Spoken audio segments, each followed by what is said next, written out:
ಎಚ್ಚರ ಎಚ್ಚರ ಎಚ್ಚರ ಬೈಕ್ ಟ್ಯಾಕ್ಸಿ ಓಡಿಸುವವರೇ ಎಚ್ಚರ. ನೀವು ರಾಪಿಡೋ ಬೈಕ್ ಟ್ಯಾಕ್ಸಿ ಓಡಿಸ್ತಾ ಇದ್ದೀರಾ? ಹಾಗಾದರೆ ಈ ಎಚ್ಚರದ ಸುದ್ದಿ ನಿಮಗಾಗಿಯೇ ಅಲ್ಲ. ಒಂದು ಆಟೋ ಅಥವಾ ಕಾರು ತಗೋಬೇಕಾದ್ರೆ ಲಕ್ಷಾಂತರ ರೂಪಾಯಿ ಇನ್ವೆಸ್ಟ್ ಮಾಡಬೇಕು. ಆ ಲಕ್ಷಾಂತರ ಇನ್ವೆಸ್ಟ್ ಮಾಡೋಕೆ ಅಮ್ಮನ ಒಡವೆ, ಹೆಂಡತಿ ಮಕ್ಕಳ ಒಡವೆನ ಅಡಮಾನವಿಟ್ಟು ಅಪ್ಪನ ಸೇವಿಂಗ್ಸ್ ದುಡ್ಡನ್ನ ಬ್ಯಾಂಕ್ನಿಂದ ತೆಗೆದು ಸಾಕಾಗದೆ ಬ್ಯಾಂಕ್ನಲ್ಲಿ ಲೋನ್ ತಗೊಂಡು ಆಟೋ ಅಥವಾ ಕಾರ್ ತಗೊಳ್ತಾರೆ. ಆ ಸಾಲ ತೀರಿಸಬೇಕಂತ ರಾತ್ರಿ ಹಗಲು ಕಷ್ಟಪಟ್ಟು ಓಡಿಸ್ತಿರಬೇಕಾದ್ರೆ ಮನೆಯಲ್ಲಿ ನಿಮ್ಮಪ್ಪಮ್ಮ ನಿಮ್ಗೆ ಓಡಾಡಕ್ಕಂತ ಟೂ ವೀಲರ್ ಕೊಡಿಸಿದ್ರೆ ಆ ಗಾಡಿನ ತಗೊಂಡ್ ಬೈಕ್ ಟ್ಯಾಕ್ಸಿ ಓಡಿಸ್ತೀರಾ? ಸರಿ, ಅದನ್ನಾದರೂ ಸರಿಯಾಗಿ ಓಡಿಸ್ತೀರಾ? ಅದು ಇಲ್ಲ. ಸರಿಯಾಗಿ ಓಡಿಸದೆ ಆಕ್ಸಿಡೆಂಟ್ ಮಾಡ್ಕೋತೀರಾ. ನಿಮ್ಮನ್ನು ನಂಬಿ ಬಂದ ಪ್ಯಾಸೆಂಜರ್ ಮತ್ತೆ ನಿಮ್ಮನ್ನೇ ನಂಬಿಕೊಂಡಿರುವ ನಿಮ್ಮ ಕುಟುಂಬದವರನ್ನು ಮನಸ್ಸಲ್ಲಿಟ್ಟುಕೊಂಡು ಈ ರಾಪಿಡೋ ಓಡಿಸುವುದನ್ನು ನಿಲ್ಲಿಸಿ. ಸರಿ, ನೀವು ದುಡಿಯೋದು ಆಟೋ ರಿಕ್ಷಾ ಮತ್ತೆ ಟ್ಯಾಕ್ಸಿ ಡ್ರೈವರ್ಗಳು ಎಲ್ಲರೂ ದುಡಿಯೋದು ಹೊಟ್ಟೆಪಾಡಿಗೇನೆ. ಈ ಆಟೋ ರಿಕ್ಷಾ ಮತ್ತೆ ಕಾಲ್ ಟ್ಯಾಕ್ಸಿ ಓಡಿಸುವರ ಪರಿಸ್ಥಿತಿ ಏನಾಗಬೇಕು?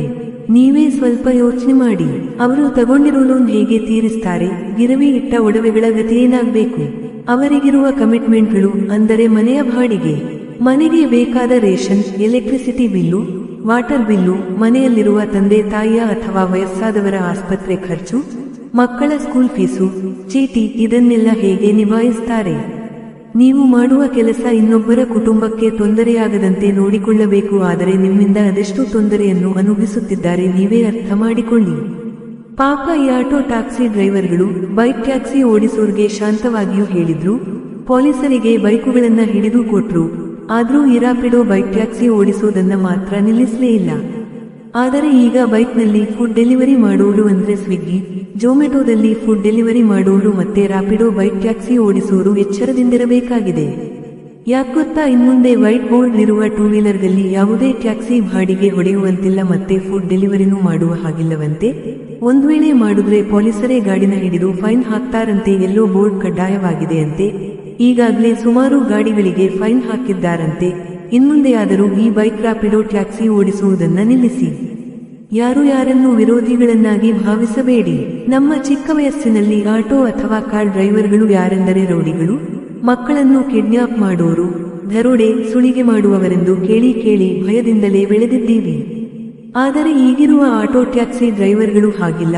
ಸುಮಾರು ಜನ ವಿದ್ಯಾವಂತರು, ಡಬಲ್ ಡಿಗ್ರಿ ಪಡೆದಿರುವ ಪದವೀಧರರು. ಇಂದು ಇವರಲ್ಲಿ ಸುಮಾರು ಜನಕ್ಕೆ ಅವರವರ ವಿದ್ಯಾಭ್ಯಾಸಕ್ಕೆ ತಕ್ಕ ಕೆಲಸ ಸಿಗದಿರುವವರು, ತನ್ನ ಕುಟುಂಬ ಪರಿಸ್ಥಿತಿ ನೋಡಲಾರದೆ ವಿದ್ಯಾಭ್ಯಾಸವನ್ನು ಅರ್ಧಕ್ಕೆ ನಿಲ್ಲಿಸಿದವರು ಮತ್ತು ಓದು ಬರದೇ ಇರುವವರನ್ನು ಕೈಹಿಡಿದ ಒಂದೇ ಕೆಲಸ ಆಟೋ ಮತ್ತು ಕಾರು ಓಡಿಸುವುದು. ಅವರ ತಟ್ಟೆಯಲ್ಲಿರುವ ಅನ್ನವನ್ನು ಅವರಿಗೆ ಬಿಟ್ಟು ಬಿಡಿ. ನಿಜ ಹೇಳಿ, ನಿಮಗೆ ಅಥವಾ ನಿಮ್ಮ ಕುಟುಂಬದವರಿಗೆ ಆಪತ್ತಿನ ಸಮಯದಲ್ಲಿ ಸಹಾಯ ಮಾಡಲು ಬಂದವರು ಆಟೋ ಮತ್ತೆ ಕಾರ್ ಡ್ರೈವರ್ಗಳೇ ಅಲ್ವಾ? ಈ ಡ್ರೈವರ್ ಕೆಲಸ ಮಾಡೋರು ನಿಮ್ಮ ತಂದೆಯಾಗಿರಬಹುದು, ಅಥವಾ ಅಣ್ಣನೋ, ತಮ್ಮನೋ, ಸ್ನೇಹಿತನೋ ಅಥವಾ ನಿಮ್ಮ ಸಂಬಂಧಿಕನೋ ಇದ್ದೇ ಇರ್ತಾರೆ. ಆದಷ್ಟು ಮಾನವೀಯತೆಯಿಂದಿರಿ, ಮಾನವೀಯತೆಯಿಂದ ಮೆರೆಯಿರಿ. ಈ ಸಂದೇಶ ಯಾರಿಗೆಲ್ಲ ಉಪಯುಕ್ತ ಎಂದನಿಸಿದೆಯೋ ದಯವಿಟ್ಟು ಈ ಚಾನೆಲ್ ಅನ್ನು ಸಬ್ಸ್ಕ್ರೈಬ್ ಮಾಡಿ ಮತ್ತು ಈ ವಿಡಿಯೋ ನಿಮಗೆ ಇಷ್ಟವಾದಲ್ಲಿ ಒಂದು ಲೈಕ್ ಕೊಟ್ಟು ವಿಡಿಯೋನ ಎಲ್ಲರಿಗೂ ಶೇರ್ ಮಾಡಿ.